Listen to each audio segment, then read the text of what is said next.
Pessoal, eu acho que todo mundo conhece a Fabiola. Alguns fizeram o curso junto, né, Fabiola? Alguns aqui são alunos dela, com certeza. A gente tem muito em comum, né, Fabiola? Porque assim, Fabiola faz hospitalar, é professora, eu também faço hospitalar, sou professora. Começou a fazer domiciliar já tem um tempinho, né, para ampliar essa atuação. Acho que É, visando agregar qualidade para os teus pacientes, né? Visando ampliar e assim, visando também esse mercado. Então, ganha o dentista que faz hospitalar, que começa a fazer domiciliar, e ganha o paciente que não fica desassistido. Na real eu comecei a fazer a domiciliar assim, comecei a fazer porque começaram a me chamar. Como eu trabalhava no hospital, começaram a me chamar, eu comecei a gostar. Só que eu não tinha esse embasamento. E quando eu não tenho um embasamento assim bom, teórico e de experiência, eu não me sinto segura em fazer. Então, o que eu fiz? O ano passado, fizemos o Servir e Virem dar o curso aqui, que eu acho que é importante Foi. ser feito, porque eu acho que não tem como tu ter noção de como atender o paciente, de como cobrar desse atendimento, de como tu ter todo esse embasamento. Não adianta ter só a clínica.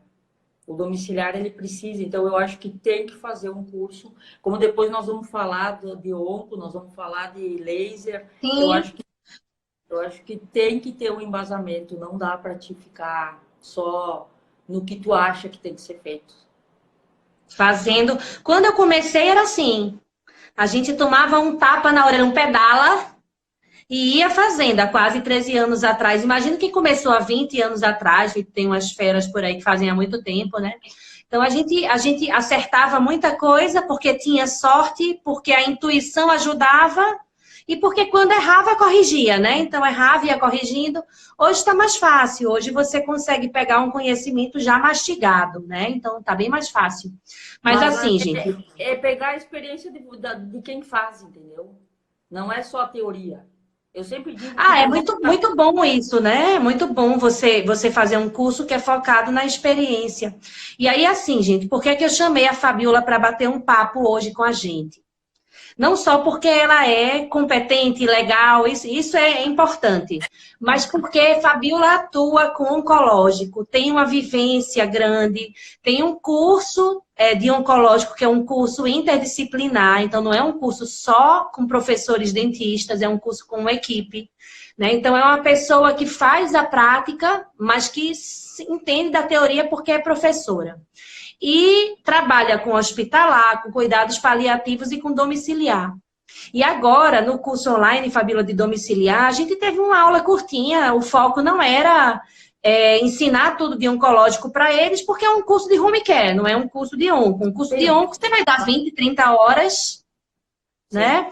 Mas a gente abordou o paciente oncológico como sendo um público-alvo em potencial, muito importante para a odontologia domiciliar, e inclusive tem pessoas que fazem domiciliar exclusivamente para oncológico. Sim, com certeza. Com certeza, porque assim, ó, por vários motivos o paciente oncológico ele se torna um paciente que necessita do tratamento domiciliar, porque primeiro a deshospitalização que está sendo feita com os pacientes, não por causa só do coronavírus, muito antes já estava vindo que o paciente tem que ser deshospitalizado. Na real, aquele conceito que a gente tinha, eu tinha esse conceito antes de trabalhar no hospital, que o hospital era o lugar mais seguro do mundo para estar. E ao contrário, ele é o lugar mais perigoso para estar, é um hospital. Então, eles querem que o paciente imunocomprometido, que é o caso do paciente oncológico, ele saia, ele vá para sua casa, ele tenha o convívio com a sua família, ele não perca a sua identidade, né? Porque assim, ó, hoje mesmo, eu lembrei que nós ia fazer a live, eu atendi um paciente que ele tem linfoma de neuroeixo. Ele já está desde fevereiro indo para o hospital, ficando 70 dias, 50 dias, e agora ele passou 3 semanas em casa. Ele saiu totalmente desorientado do hospital, e Hum, hoje ele voltou para o novo ciclo. Ele é outra pessoa, ele está orientado, ele sabe que dia é hoje. Ele foi para a praia, ele chama a mulher dele, ele chamava a mulher dele de mãe, ele voltou a chamar de esposa. Ele se reorientou, por quê? Porque ele foi para casa. Ele foi conviver com as coisas dele, com a família dele, com o que ele tem, o norte dele, ele achou de novo. Então, esse é o motivo que o paciente oncológico está cada vez mais. Faz o protocolo, faz o tratamento e vai para casa. Outra coisa, Uhum. ele é imunocomprometido. Quanto menos ele se sair, ele for para cá, para lá, melhor. E outra, no atendimento domiciliar, tu consegue fazer um atendimento integral. Tu não vai lá só e trata a doença. Tu já trata o paciente integralmente, tu vê como é que é o dia a dia dele, como é que é a família. Tu trata ele de uma maneira que ele se sinta especial. Uhum. É verdade. Ele se sinta acolhido. Não é só, ela veio aqui, só tá tratando. Não. Quantos pacientes teus não são teus amigos, teus assim, ó, confio em ti cegamente. É um tratamento diferenciado que eu acho. E o paciente oncológico precisa disso, porque o tratamento já é muito sacrificante para ele, para a família. Então, é um acolhimento que ele se sente. Né, Cecília? E às vezes a pessoa não quer sair, por exemplo, ele até pode sair de casa se for muito necessário, né? Vamos esquecer que a gente está numa época de pandemia, vamos pensar em antes. Né? Ele pode colocar uma máscara e sair, mas tem gente que está sem energia, que está com náusea por causa do tratamento, né? Que alguns tipos de quimioterapia provocam bastante náusea, que está com astenia, com fraqueza, né? Se sentindo fraco, sem energia, muitas vezes com diarreia, né? Porque a mucosite ela não fica restrita na boca, né? E aí vai é muito ruim você ter que sair de casa você passando mal, Mas né? E muitas vezes é diário, né, Fabiola? As sessões, vamos conversar um pouquinho sobre o que é que pode ser feito nesse tratamento? O que é que o dentista, como é que o dentista pode contribuir? Eu já tive vários pacientes que é assim, ó, eles não se sentiam bem para sair. Ou o familiar ligava, ai, não tem como tu vir, porque ele não tá, hoje ele não tá tonto, não tá se sentindo bem, que nem tu falou, tá vomitando, tá indisposto, não tá afim de sair, só que ele precisa do tratamento, ele tá com uma mucosite 1 grau 3, e como é que ele vai, não consegue se alimentar, não consegue tomar água, como é que nós vamos fazer? É o domiciliar, entendeu? Não tem como. Só que assim, ó, o que eu digo, ninguém pode fazer uma coisa assim, ó, como é que tu vai atender um paciente oncológico sem tu estar preparada para saber como é que é esse tratamento? Como é que é uma radioterapia? Como é que é uma quimioterapia? Quais são os eventos adversos de uma imunoterapia, de uma terapia-alvo? Hoje em dia a gente tem muitos tipos de tratamento na oncologia.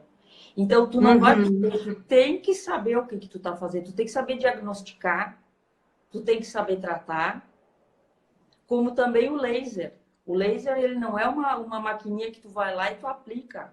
Que olha o protocolo do fabricante e segue o protocolo do fabricante. Receita de sem bolo, individualizar, né?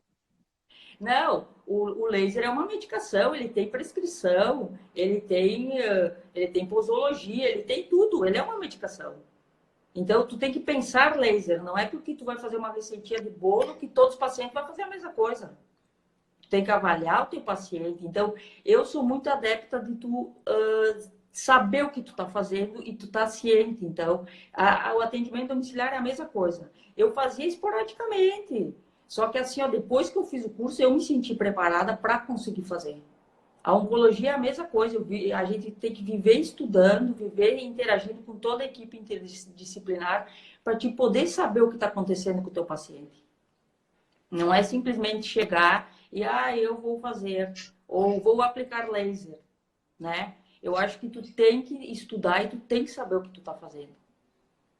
No fim das contas, a gente acaba atuando nos 3 ambientes. O paciente às vezes te procura no consultório, né? Você inicia em ambulatório aquele tratamento, ou começa contigo em hospital, daqui a pouco ele tem alta, faz algum procedimento em ambulatório, mas algumas coisas em casa. E se você consegue transitar dentro dos ambientes, você vai dar uma assistência muito legal. Ou mesmo que você não vá em todos, mas se você faz parte de um grupo que tem profissionais que atuam, né? Que o cuidado é integrado, porque assim, queria que você entrasse nessa questão que tem um cuidado de boca prévio, durante e depois, né? Quer falar um pouquinho? Assim, ó, nenhum paciente deveria começar quimioterapia ou radioterapia sem uma avaliação odontológica. Por quê?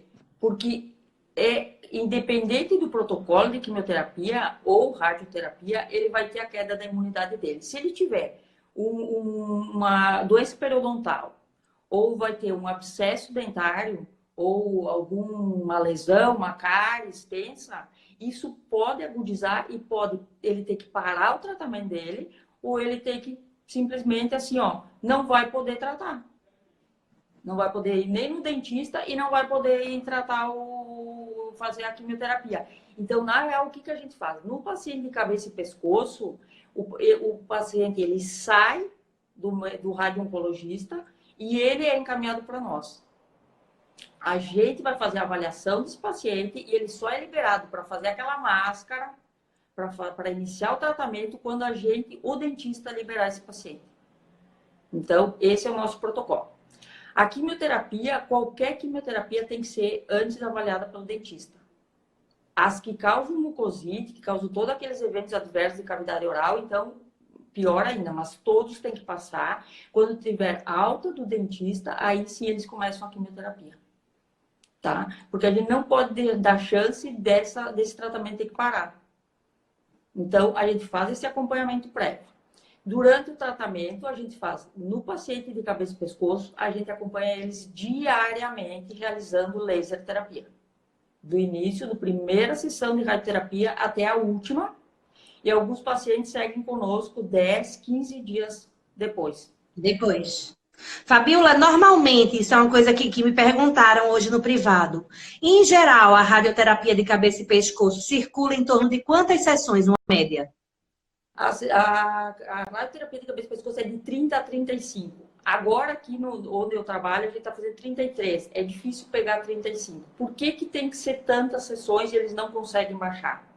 Por causa que a dose tem que ser, eu digo sempre, homeopática. Por dia, eles tomam de 2 a 2,5 Grace. Grace é a medida da física para a radioterapia. Então, se eles derem muita radiação por dia, as nossas estruturas da cavidade oral não aguentam. Vocês imaginem que uma glândula salivar, ela fibrosa com 50 Grace, que é a medida. E um paciente de cabeça e pescoço toma 70, 69. Ele não tem como baixar disso. Então, se tu der uma dose muito alta, tu vai dar o paciente vai... Imagina, ele vai ter que ser internado. Então tem que doses homeopáticas, dá mais ou menos 5 a 6 semanas de tratamento, de segunda a sexta-feira. Isso não é porque, sábado e domingo, por que não pode ser? Foi convencionado que sábado e domingo para. Porque o paciente tem que ter 2 dias de pausa. Para quê? Para que as células saudáveis se recuperem da radioterapia, mas não dê tempo para as células tumorais se multiplicarem. E foi funcionado sábado e domingo. Então, o paciente ele tem 5 semanas de tratamento, direto de segunda a sexta-feira. E a gente acompanha eles com o laser de segunda a sexta-feira, segunda a sexta-feira. Se o paciente ficar muito ruim, sábado e domingo, mas a experiência que a gente está tendo é que acompanhando de segunda a sexta, nenhum paciente mais teve pausa de tratamento. A gente consegue... Deixa eu comentar um negócio, Fabiola, que tem algumas pessoas aqui, tem aluno de graduação, tem algumas pessoas que às vezes não entendem. É assim, a radioterapia é uma radiação ionizante, né? É uma coisa radioativa. Vamos imaginar um acidente nuclear, tá na mesma família. E aí você pega uma coisa que é lesiva, que é uma radiação, só que você dá numa dose devagarinho, que é isso que Fabiola explicou, com o objetivo de matar, de atrapalhar o crescimento da célula tumoral, só que, infelizmente, não tem tratamento que fique só na célula tumoral. Exatamente. As células da gente que se multiplicam mais são as que sofrem mais. Por isso que a pessoa, muitas vezes, com a quimioterapia, perde o cabelo, porque o cabelo é uma célula, né? O bulbo capilar, ele se renova muito. E aí tem a mucosite, porque a mucosa, a pele, né? A radiodermite, tem todas essas questões em tudo que se renova mais. Então, as células da gente que se renovam um pouco, elas não sofrem tanto. Né? Tudo que renova mais, e aí você vai dando uma dose devagarinho, porque feito você disse, se der uma dose muito alta de uma vez só, Fazendo uma É insuportável para a pessoa, é capaz de matar, fora que o efeito colateral é insuportável. Então, você vai aos pouquinhos. E aí, você falou um negócio que eu amei, que foi a questão da glândula salivar.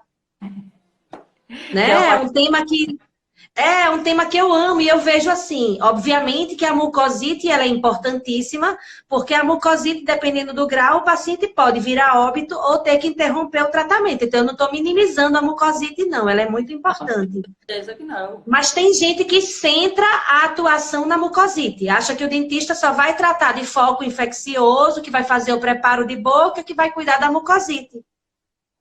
Até E você tem como atuar em saliva? Pode Até falar. porque a redução da saliva do paciente de cabeça e pescoço, que é, na real, não é só a xerostomia e hipossialia, porque a glândula para de trabalhar também, ela não produz saliva, nossa, vai dar alteração da composição da saliva, né? O que, que vai causar mais infecção oportunista. Nossa, eu acho que esse problema de glândula salivar no paciente de cabeça e pescoço é muito pior quase do que a mucosite. Por causa que a alteração que dá, a saliva fica com pH mais ácido, reduz a quantidade, altera toda a microbiota da saliva. Tu não tem mais a proteção que a saliva dá para a cavidade oral. É horrível, dá uma infecção oportunista, a mucosite não cicatriza, então é muito pior. Então é um conjunto de coisas e de eventos adversos que acontecem no paciente que não tem como.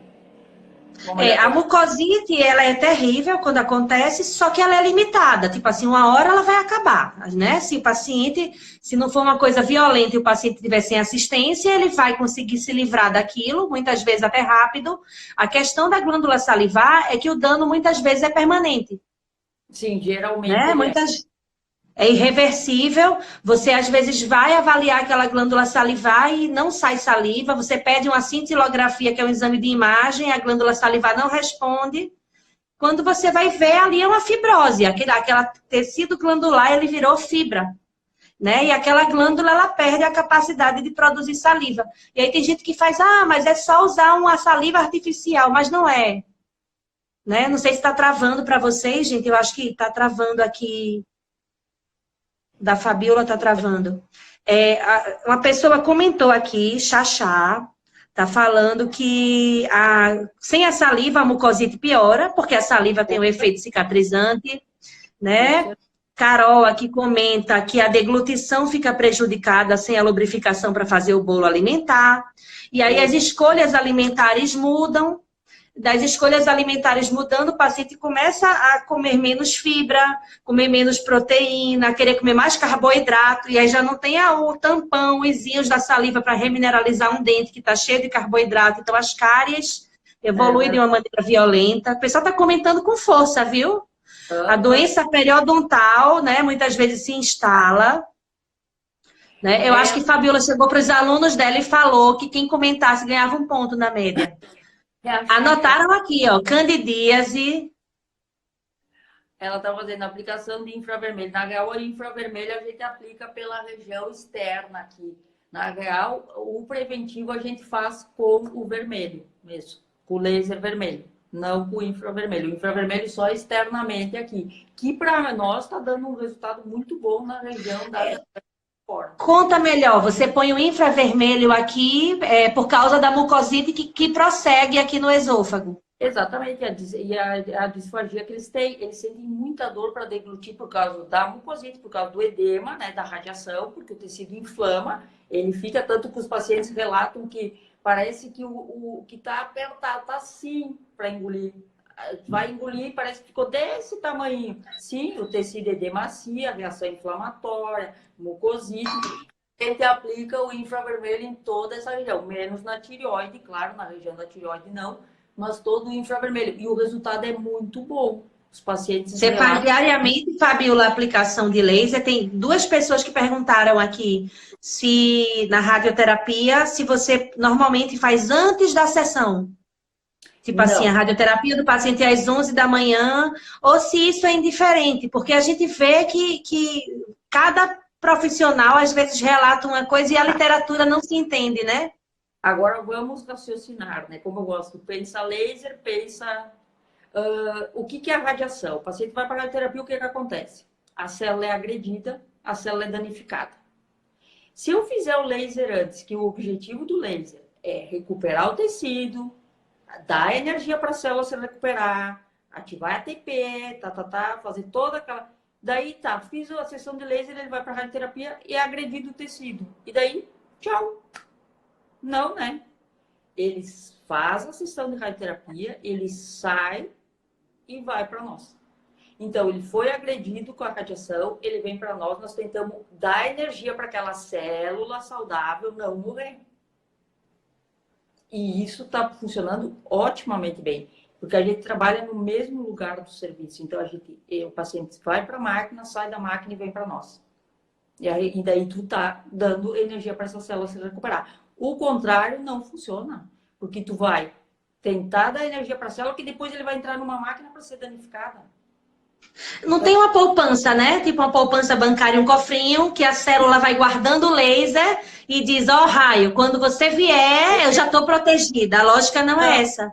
Não. Eu digo que é que nem banho. Eu comento isso muito com o paciente. Laser é que nem banho. Se você for na academia, você tem que tomar banho depois. Se você tomar banho antes, a limpeza não fica guardada.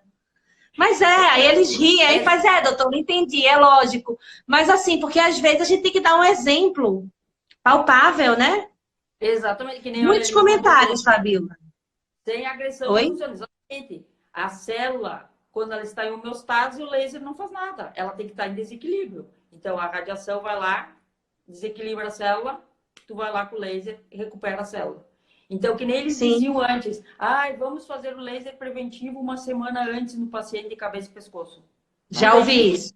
Sim, há 1 ano e meio atrás era, vamos começar uma semana antes. Não, a célula não está agredida. É como fazer antes da quimioterapia. Não. Nos pacientes de leucemia, como é que a gente faz? Eles começam a quimioterapia, porque eles fazem internado no hospital, né? Eles ficam 35, 40 dias. A gente acompanha eles diariamente também. Ele começou a quimioterapia hoje, eu não vou começar o laser na mesma hora que começou a quimio, mas daqui 2 horas eu já vou lá e já vou fazer uma sessão de laser. Nos outros dias, um dia, todos os dias a gente vai lá e faz. Quantos pacientes tiveram mucosite com tratamento de leucemia? Em 2 anos nós não tivemos nenhum. Então você faz diariamente a partir do primeiro dia e depois da pega você ainda continua fazendo? Não, ali é quando está tratando o preparo da leucemia para pós-transplante. Ele está fazendo o tratamento de remissão da leucemia. Sim. Aí ele fica... E aí, quando faz o transplante, ainda continua um pouquinho? Não, no TMO é diferente. No TMO, quando tu faz o preparo para o TMO, que é o dia 5, menos 5, menos 4, menos 3, aí tu faz laser, porque ele está fazendo a quimio. 0. Foi feito o transplante.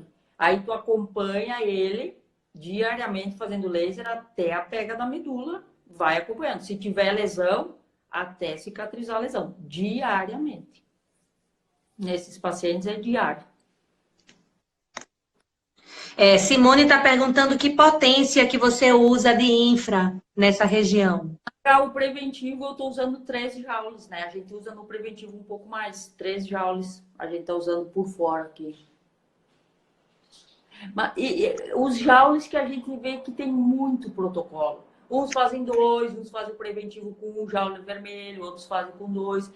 Então, esse eu acho que tem muita controvérsia, o quanto usar. Nós usamos o que está dando certo.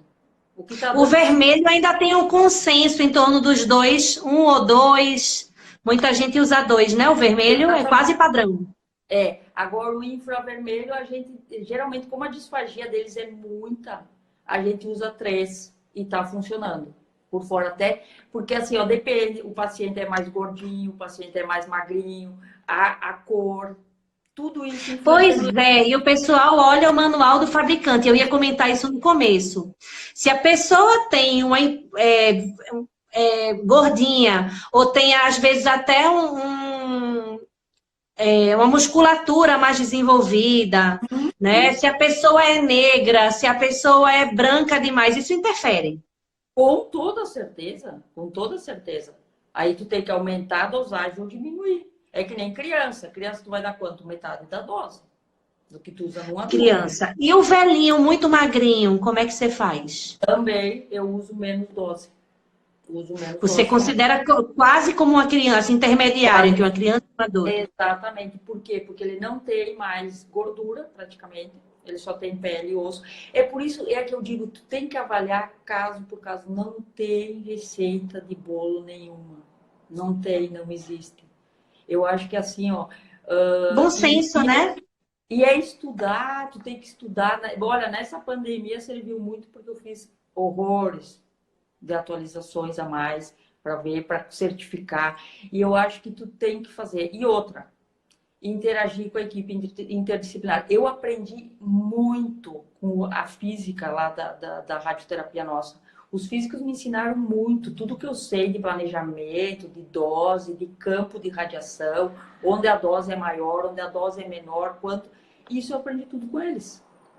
Então, tu interagir com a equipe não tem como tratar a oncologia sozinho. Tu tem que... Eu sei muito da nutrição, eu sei muito da psicologia, a gente está sempre interagindo. Às vezes a gente faz consulta, eu, a nutricionista, a enfermeira, com um paciente. Por quê? Porque eu vi alguma coisa, chamei. Isso é outra coisa muito importante. A gente sinaliza muita coisa, tanto para a enfermagem como para o médico. Porque a gente vê o paciente todos os dias. Sim, Porque é a verdade. candidose, tu sabe, né? Ela aparece. Hoje o paciente foi lá e não tem nada. Um paciente de cabeça e pescoço. Amanhã ele vem, ele está virado em cândida. Não tem aonde não tem. Então a gente sinaliza muita coisa. Ou tá com uma respiração ofegante. Quinta-feira passada mesmo, uma paciente de cabeça e pescoço, muito ofegante, chiado no peito e tal. Eu disse, ela não está bem, tem que foi consultar com o médico, o radio-oncologista. Dito e feito, foi para a emergência do hospital, foi internada, ela estava com uma pneumonia. Então, muita gente sinaliza por ver o paciente. E a importância de a gente aferir esses sinais vitais do paciente, né? De você aferir uma pressão, de você colocar um oxímetro, ver frequência cardíaca. Muitas vezes até usar um glicosímetro, um hemoglicoteste, um teste, né? Porque às vezes aquele paciente ele tá com um quadro de hipoglicemia ou tá no limite e ninguém está detectando isso. E você avaliar pontual, né, ali no momento, especialmente em casa. Porque quem está no hospital está sendo monitorado, mas em casa. Isso aí, por isso que eu digo, outro ponto, tem que fazer. É que eu sou uma pessoa que tenho que me sentir segura com o que eu faço. Então, eu tenho que aprender. Eu tenho que saber o que eu estou fazendo, o que eu estou fazendo está certo, o que eu estou fazendo eu aprendi, sei que é assim, senão eu não me sinto segura. E eu acho que todo mundo deveria ser um pouco assim. Porque às vezes. Menos atrevido, né, Fabiola? Olha, eu acho que nesses pacientes oncológicos a gente não pode ser atrevido. Eu acho que tem que ter muito cuidado mesmo.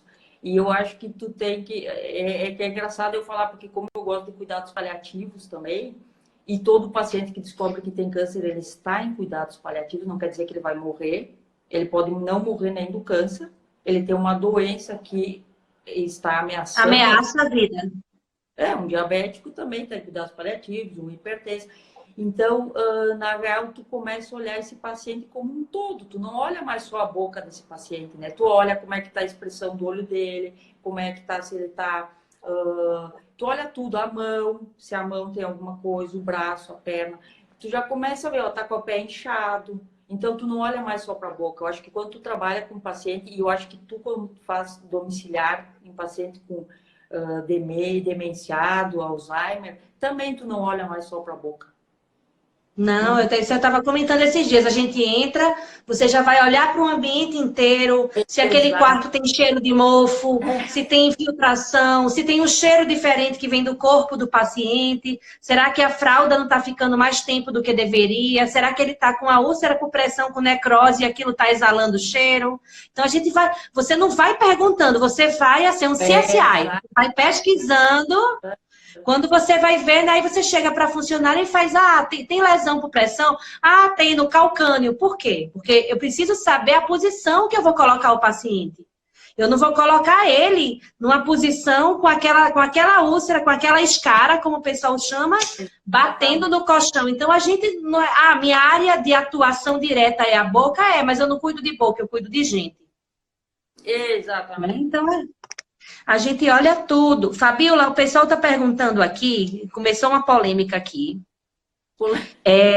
Qual é a distância que você aplica laser da lesão? Aí uma pessoa já falou que não se aplica laser em lesão. Outra pessoa já falou que isso é controverso, que a gente tem que pesar o custo-benefício, porque dependendo do caso, né? Uma mucosite avançada. Eu entendo que às vezes é até interessante você aplicar um laserzinho para melhorar o estado geral do paciente para continuar a terapia, diga aí. Eu acho que eu entendi, eu acho que eles querem falar de aplicar o laser na região do tumor. Não é isso? Sim. Eu sei que isso é E bem... essa questão tá bem polêmica, né? Essa questão do laser na região do tumor. E eu vou dizer uma coisa, eu concordo com uma pessoa que também tu gosta muito, e eu gosto muito, que é o Paulo Santos. Sim. Eu não aplico em região do tumor. Eu sei que tem muitas correntes que aplicam, mas na minha cabeça, se o laser estimula, e ele estimula, tá mais do que comprovado. Qual é a distância?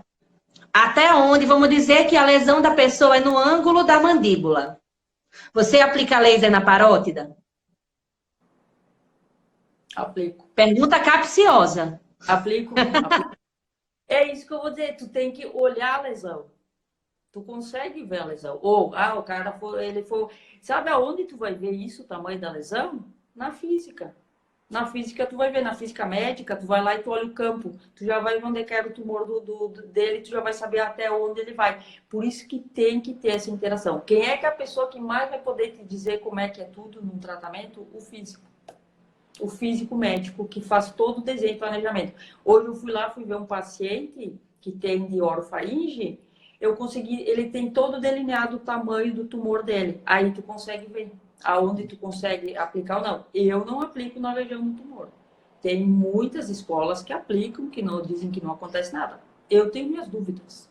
Eu fiz um curso que a professora dizia isso, que não tem nenhum artigo que comprove que se você aplicar um laser vermelho, que é superficial, que aquilo ali vai alcançar, porque o seu foco seria cicatrizar a mucosa, né? Ou evitar o dano, minimizar o dano em mucosa. E aquela lesão é mais interna, e que não tinha nenhuma publicação, tá? Pode não ter, mas cadê a publicação que diz que é seguro fazer? Exatamente. Porque tem isso, né? Tem. Não é porque não é proibido que também é permitido. Eu prefiro não aplicar, porque eu acho que o laser ele tem a sua atuação tão determinada e tão sedimentada, já que ele faz a estimulação do ATP, de toda aquela energia celular. Será que ele não ativa a célula tumoral? Tem gente que diz que não. Eu prefiro acreditar, não aplico. E nem terapia fotodinâmica, Fabiola? O paciente está com a cândida, você precisa, né? Tá com aquela candidose horrível, não está cedendo com nistatina, com fluconazol, e você pensa que vai fazer PDT, mas em tese você ia acabar irradiando a lesão. E aí? Mas agora eu vou te contar uma coisa da PDT. Eu estou apaixonada por ela. Porque no último ano, o que eu faço? É difícil uma mucosite não estar infectada com cândida. É difícil. Sim. Tem casos que não estão, tudo bem. Agora, quando tu olhou aquela mucosite, que ao redor dela tem aquele halo avermelhado, aquela mucosite que tu aplica laser e não está cicatrizando, tu não vê progredir o negócio. Significa que ela tem cândida. Tu faz uma PDT nela, nossa, de um dia para o outro ela muda completamente. Muda completamente. E quanto ao fato de aplicar PDT e não aplicar na lesão do tumor, é a mesma coisa que eu falei. Tu tem que saber, por isso que eu digo, tu tem que entender do que é oncologia, do que é radioterapia, do que é quimioterapia, do que é imunoterapia, do que é terapia-alvo. A radioterapia, o tratamento, ele é bem delimitado, tu sabe exatamente se tu for atrás. Quando tu for atender um paciente de radioterapia de cabeça e pescoço, tu nunca vai fazer sem antes saber qual é o campo de radiação dele. Nunca. Até depois, se tu for fazer algum tratamento nele, tu vai ter que ir atrás, ver onde ele fez radioterapia e perguntar para mandarem o campo de radiação dele para te saber quanto ele tomou em cada região. Por quê? Porque as novas radioterapias, que é os novos aparelhos de radioterapia, que é o IMRT, que não tem em todos os lugares, eles conseguem dosar o quanto eles querem de dose em cada órgão. Então, nem todo órgão vai tomar a mesma dose. Então, às vezes, a dose do tumor, óbvio, é a dose máxima.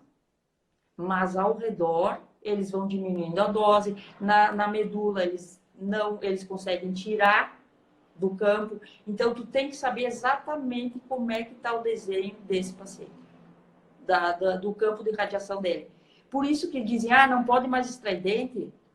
Realmente, onde ele tomou dose máxima, ele não pode mais extrair dente, porque vai necrosar tecido. O tecido ósseo vai Nunca necrosar. mais. Ósseo, radionecrose. Agora, tem pacientes com essa nova técnica de radioterapia que a maxila, às vezes, não é irradiada. Só da mandíbula para baixo. Então, a maxila está liberada. Tu pode extrair, pode fazer implante. Então, primeiramente, é entender como é que é o tratamento, qual é o campo de radiação, que tratamento foi feito para esse paciente. Quem mais perguntou coisa aí? Rapaz, Beto arrasou. O doutor Roberto Bastos trabalha com home care, deu uma aula aqui de PDT, falou do oxigênio glixingleto, que destrói aparelho celular da bactéria. Arrasou. Não, É muito legal, né? Terapia fotodinâmica. E a gente sempre pensa para candidose, para herpes, mas a gente tem feito bastante para biofilme lingual, para aquela língua saburrosa de paciente hospitalizado, entubado, que está tendo pneumonia de repetição, e quando você vai ver, você faz uma vez por semana, o biofilme fica lá fino, delicado. Então, assim, é uma ideia muito legal. Eu ando apaixonada, né? PDT. Ando assim, ó. Para mucosite, tu tem que ver o resultado que dá de um dia para o outro, que muda a mucosite do paciente. É uma loucura, assim.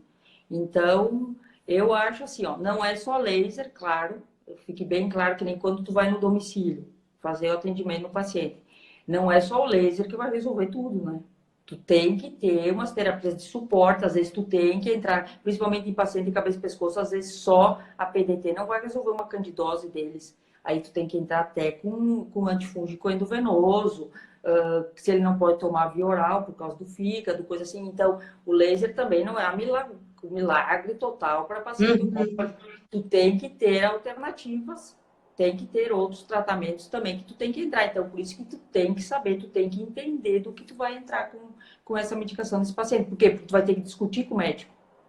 Eu posso entrar com fluconazol, não posso entrar com fluconazol. Ó, esse paciente está com herpes, vamos fazer o quê? Não está melhorando só com o... Então, tu tem que entender para poder discutir e chegar a um consenso com o médico, né?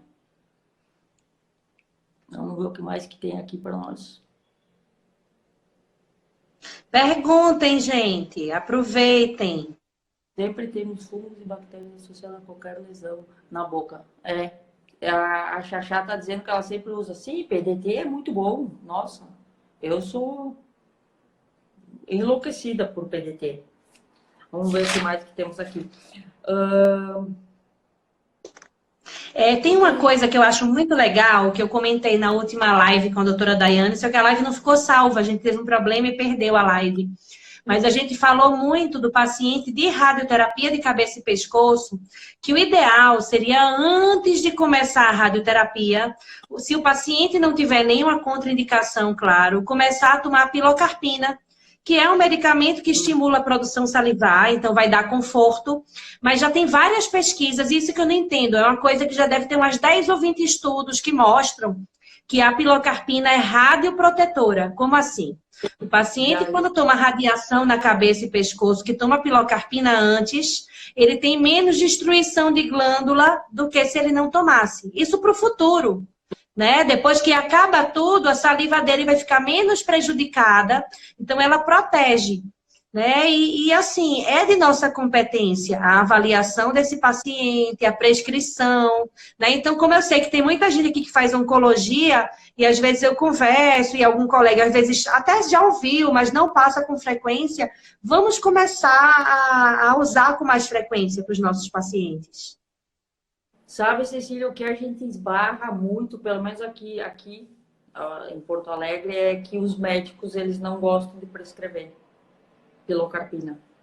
Eu já discuti com vários e é por causa eles julgam que é por causa do efeito colateral e daí eles não querem usar. E daí eu tenho... Mas é assim, tudo na vida, quando a gente não tem o hábito, quando aquilo não é rotina para você, aquilo é estranho, aquilo é alienígena, aquilo é mais difícil, né? Eu não corro na rua. Se eu resolvo correr hoje, eu vou achar difícil, penoso, cansativo. Estou dando um exemplo, cansativo. Sim. Então, assim, tudo na vida. A pilocarpina, eu vivo dizendo que eu não sei por que o pessoal tem tanto medo. Porque ela tem um antídoto perfeito, que é a atropina. Né? A atropina, até outros, o midriacil, são colírios, a grande maioria. E se teu paciente passar mal, você tem como dar um antídoto para ele que vai fazer efeito em minutos, porque é sublingual, então eu não vejo motivo. O que eu acho importante é ter cautela na avaliação, é você saber se teu paciente tem asma, porque se ele tem asma, é contraindicado, se ele tem uma gastrite mal cuidado, uma gastrite que o paciente tem úlcera, tem muita sintomatologia, né? E aí você pode encaminhar para um gastro para ele começar a cuidar. E eu tenho vários pacientes com gastrite que a gente usa a pilocarpina, o paciente estando tratado, né? Então, assim, tem algumas contraindicações, hipotensão importante, a pressão do paciente abaixo de 9/6, aquele paciente que é 8/5, e aí realmente se ele tomar pilocarpina ele vai passar mal. Mas fora isso, você chega nos Estados Unidos, é rotina. É rotina eles fazerem uso, né? E aqui eu vejo um preconceito, eu vejo reumatologista usando, os reumatos até gostam, para o paciente de Sjögren, eles passam sem medo. Mas os outros profissionais da saúde, eles têm uma restrição, e eu pelo menos uso a pilocarpina há mais de 12 anos, porque trato muito de paciente com queixa de saliva, uso de rotina, nunca tive problema com paciente doido que dobra a dose. Que se anima e aí é brincadeira, né? Você dobrar uma dose. Mas eu já tentei e eles não. Até agora eu não consegui usar em um paciente, nenhum paciente eu consegui usar. Apesar Aí você que prescreve. também uma pergunta. Oh. Eu vi uma pergunta do paciente de radioterapia após a radioterapia de cabeça e pescoço.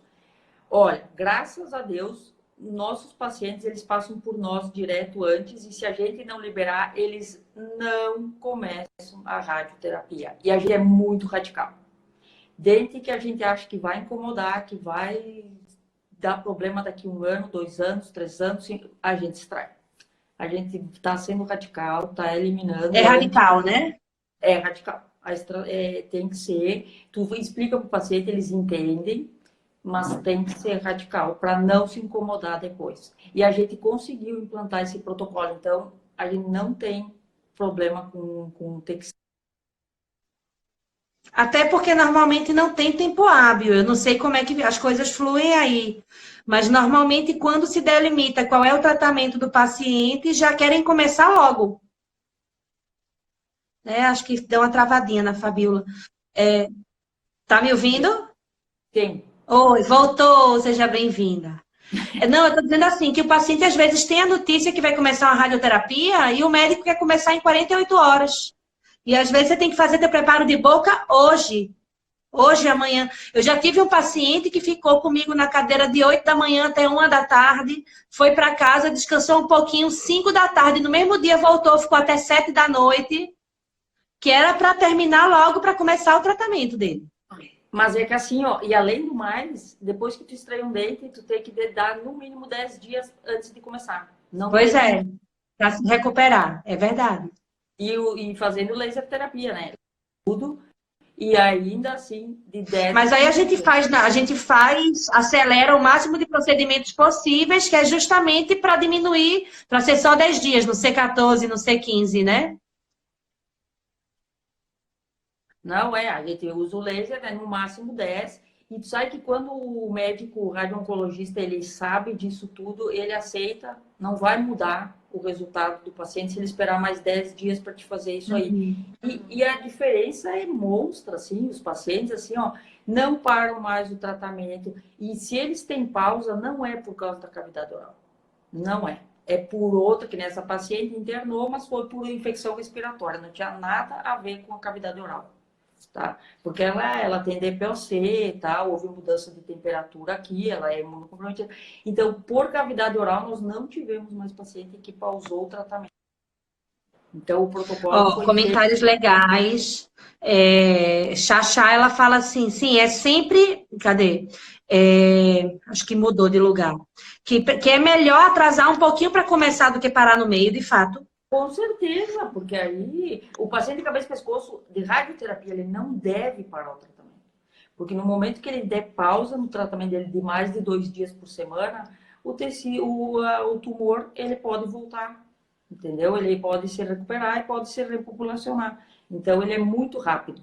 Então, não deve parar a radioterapia. É melhor atrasar o início, como ela falou, do que tu parar no meio.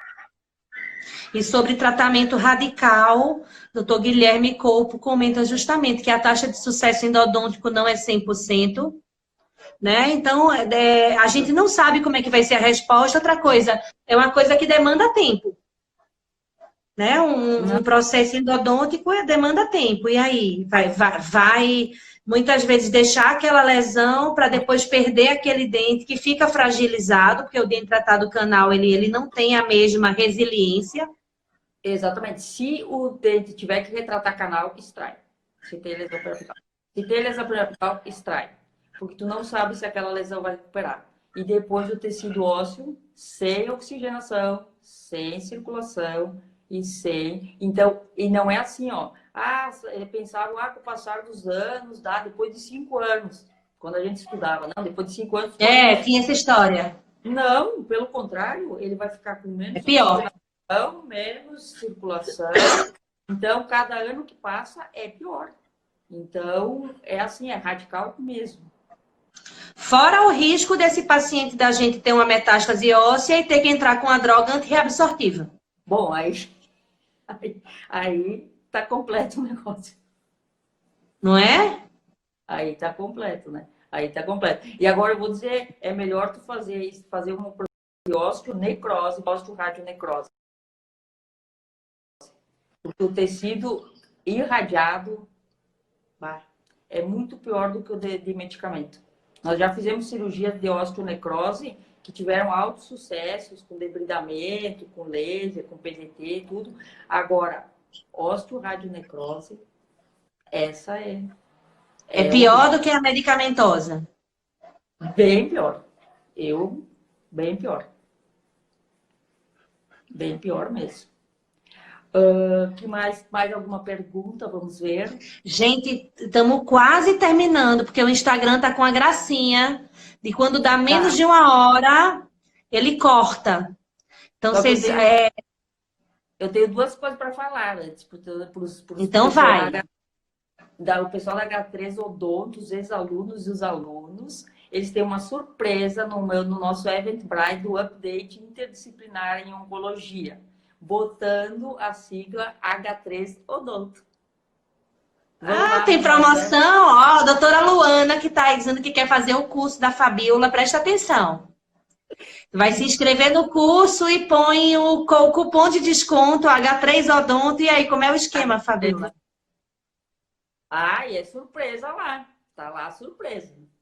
Vamos lá, alunos da H3 Odonto, ex-alunos da H3 Odonto, tem surpresa para eles lá no nosso Eventbrite. E outra novidade, Cecília, que já vou dizer para ti, que nós estamos com um curso aqui, que nós estamos em andamento do curso online, que nós estamos começando o processo sobre oncologia, odonto-oncologia online, e tu vai também fazer parte dele. É um prazer. E daí nós estamos montando com todo carinho, porque nós queremos toda a equipe, queremos o físico. Hoje eu já conversei com ele vai dar toda a parte da radioterapia. Então nós queremos fazer um curso bem legal. Então nós estamos em andamento para montar um curso bem diferenciado sobre toda a parte de oncologia na odonto. E você acha que sai esse ano? Sai esse ano. Sai esse ano. Tá com a Carmen na história do curso? Óbvio. Com certeza, né? Sai esse ano, sim. Nós estamos já montando o cronograma, estamos começando, já os professores convidados, já estou te convidando ao vivo, porque tu vai fazer parte dele também nessa parte de xerostomia, hipossialia, Legal. sabe tudo. Então, vai sair sim. Ó, Duda tá perguntando onde é que vai ser divulgado o curso. Passa o site. Tem o Instagram também do curso de oncologia, não tem? Tem o Instagram, Update Interdisciplinar. Update. Deixa eu anotar Update, aqui. Update Interdisciplinar em Oncologia. Mas qual é o endereço do Insta? É esse nome todinho ou não? Instagram, Update em Oncologia. Update Oncologia. Update Oncologia. Tá, eu vou E colocar. Gente, comecem a seguir a Fabiola, quem não segue, né? tem o Segue lá e segue o update, porque vai ser legal. Não precisa ser do Rio Grande do Sul para ir. Se ele for acontecer em outubro, e se avião estiver voando, estarei lá, né? Porque a gente não tem muita certeza, mas estarei. E estou contando, Giselda Colpo tá aqui, que é do Rio Grande. Luana, que já vai, que eu sei que vai. Ela já ia, e com esse desconto, aí a Luana fica doida. Né? Guilherme vai fazer também, né? Estão intimados. Se vocês olharem lá, vocês vão ver que o time de professores é muito bom. Tem oncologistas, radio-oncologistas, tem físicos, tem toda a equipe multidisciplinar. Então, é 2 dias de imersão total na oncologia. E depois esse curso online, que nós vamos pegar toda a base da radioterapia, quimioterapia, toda a oncologia para odonto. Legal. Então, Show. Fabiola, obrigada, eu amei. Amei mesmo. Passou rápido, né? De verdade, voou. eu queria que vocês viessem para cá de novo. Fui muito bem tratada quando eu fui aí, então assim, não vai ser um sacrifício, é verdade. Muito paparicada, foi muito bom. Vamos fazer mais um churrasco. Vamos sim. Tava um frio aquele dia. E olha aqui, ó, tá um frio. Tô vendo, e olha aqui, ó. Ó. Sem manga, um sofrimento aqui. Ah, Mas, gente, eu acho que é sempre muito bom quando a gente pode bater uma bola, né? E quando o pessoal é participativo. Hoje a gente teve uma galera muito participativa aqui, comentou bastante, foi muito legal. Tem muita gente aqui fera, tem muita gente que trabalha com onco, que veio prestigiar a gente, então eu me sinto honrada, né? Meu protético querido tá assistindo a live, tá? Menina, o negócio hoje foi quente aqui, legal. Show de bola, eu falaria Valeu. de 12 horas, é muito bom, né? Falar de oncologia, assim, eu digo, a minha menina dos olhos. É muito legal, né? É uns pacientes muito especiais, um mundo... Eu me apaixonei, né? E os pacientes, assim, é uma realização pessoal muito grande com eles. É muito bom. Quer dar um último recado em 2 minutos? Pessoal, adorei. Qualquer coisa que vocês quiserem, me perguntem no Instagram, me perguntem no meu telefone, me perguntem no WhatsApp. E espero que tenham gostado. E tem muito ainda para aprender na ONC, é um mundo à parte. Muito bom. E só tenho a agradecer a Cecília por esse convite. Ela sabe que tudo que ela me pedir, eu faço com o maior carinho.